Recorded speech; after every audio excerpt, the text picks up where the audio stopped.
네, 안녕하세요. 지난 시간에는 우리가 긍정의 효과에 대해서 알아봤어요. 비너스 효과, 아프로디테 효과, 피그말리온 효과에 대해서 우리가 알아봤어요. 우리가 생각하는 대로 이루어진다. 꿈은 이루어진다.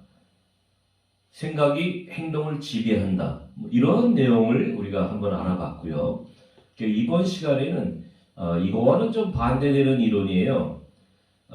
빈곤의 악순환 같은 경제학 이론에서는 빈곤의 악순환이라고 하죠. 빈곤의 악순환이 뭘까요?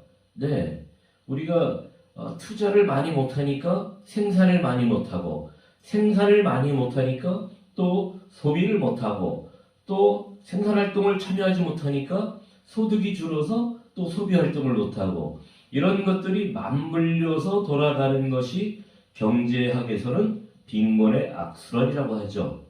네, 이 빈곤의 악순환을 끊기 위해서 하는 방법이 또 몇 가지가 있어요. 예, 로젠스타인이라는 학자는 빅푸시라는 절대적인 투자의 규모가 있어야 된다. 그래서 이런 소득과 투자와 이런 내용들을 선순환 구조로 바꾸기 위해서는 대규모의 투자가 이루어져야 된다. 이런 빅푸시라는 이론도 만들어냈어요. 그 다음에 또 다른 학자는 이런 얘기도 했어요. 네, 적절한 규모의 적절한 효율을 낼 수 있는 투자를 하는 것이 좋다. 이렇게 경제학에서도 빈곤의 악순환이라고 하는 이러한 이론에 대응하는 이론이 이렇게 또 제시가 되기도 했어요. 그리고 저희는 이제 이번 시간에는 단숨에 읽어보는 한 줄 심리학이기 때문에 긍정의 효과가 있지만 또 부정의 효과도 있다는 것도 한번 알아두면 도움이 되겠죠. 이 심리학에서는 부정의 효과가 어떤 것이 있냐면요. 제목 그대로예요. 스티그마 효과. 스티그마 효과라고 합니다. 스티그마 효과는 저쪽 미국에서 서부 개척 시대에 우리 목장에서 키우는 말은 K라고 하겠다. 그래서 K 목장, OK 목장 이런 거 있잖아요. K 목장에 K라는 마크를 하는 거예요. 인두의 K자를 새겨가지고 빨갛게 불에 달궈서 소들의 엉덩이에 이렇게 가죽에 인두 자국을 내는 게 있죠. 이것을 우리가 인두를 스티그마라고 합니다. 이런 스티그마, 이렇게 자국을 남기는 효과를 우리가 스티그마 효과라고 해요. 이걸 심리학에서는 우리말로 어떻게 해석을 했냐면요. 낙인 효과다라고 했습니다. 낙인 효과. 그래서 낙인을 찍는다 이런 내용이에요. 그러니까 어떤 그 효과인데 낙인 효과, 스티그마 효과라고 하느냐? 간단해요. 너는 왜 이렇게 태도가 불량스러워? 너는 꼭 이상한 애 같이 행동을 해. 이런 부정적인 이미지를 주잖아요. 그러면 부정적인 이미지를 주게 되면 그 사람한테는 불량하다, 부정하다, 정직하지 못하다, 이런 착하지 못한 이미지를 주게 되는 거예요. 이런 이미지를 한 번, 두 번, 세 번 받게 되면 그 이미지를 받은 사람은 꼭 그렇게 행동할 가능성이 굉장히 높아진다는 거죠.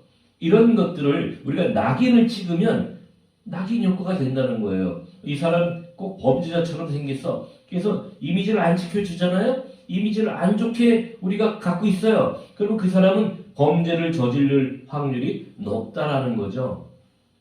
자, 이렇게 우리가 긍정적으로 생각하면 긍정적으로 변한다고 했는데 이렇게 또 부정적인 이미지를 자꾸 주게 되니까 결국에는 그런 부정적인 이미지로 간다는 거예요. 그러면 경제학에서는 빈곤의 악순환을 고리를 끊을 수 있는 몇 가지 이론을 또 가지고 있는데, 그럼 이 부정적인 효과를 주는 낙인 효과는 그럼 끊어낼 방법이 없는가? 네, 물론 방법이 있죠. 어떤 방법이 있어요? 네, 우리가 초도 효과, 신근 효과 이런 걸 배웠잖아요. 초도 효과가 나빴던 거예요. 초도 효과가 나쁘니까 그러한 이미지를 주게 됐던 거였죠. 그러면 그 전에 있었던 이미지보다 최근에 우리가 받아들이는 이미지가 좀 더 새롭게 우리 머리에 들어온다는 그 효과가 심근 효과였잖아요. 그래서 우리가 이러한 본인뿐만 아니라 상대방이 그러한 이미지를 초대 효과를 잘못 줘서 이렇게 낙인 효과가 있다면 지금 현재 새로운 이론 심근 효과, 다른 말로는 또 친근 효과도 돼요. 이렇게 해서 우리 이미지를 개선을 해 나가고자 하는 그런 노력을 해야 된다는 거죠. 우리 깨진 유리창 법칙 아시죠? 유리창이 깨졌어요. 이 깨진 유리창을 보수를 안 하고 수리를 안 하게 되면 그 옆에 있는 유리창, 그 뒤에 있는 유리창, 전체적인 유리창이 훼손되고 깨질 확률이 높다라고 하는 것이 바로 깨진 유리창 법칙이거든요. 이 빈곤의 악순환처럼 한 번 깨진 게 이제는 두 번 깨져도 괜찮다는 거예요. 세 번 깨져도 괜찮다는 거예요. 거리에다가 휴지를 버렸어요. 거리에다 담배꽁초를 버렸어요. 나는 버리기 싫었는데 저기 떨어져 있네요. 나도 모르게 버려요. 알면서도 버려요.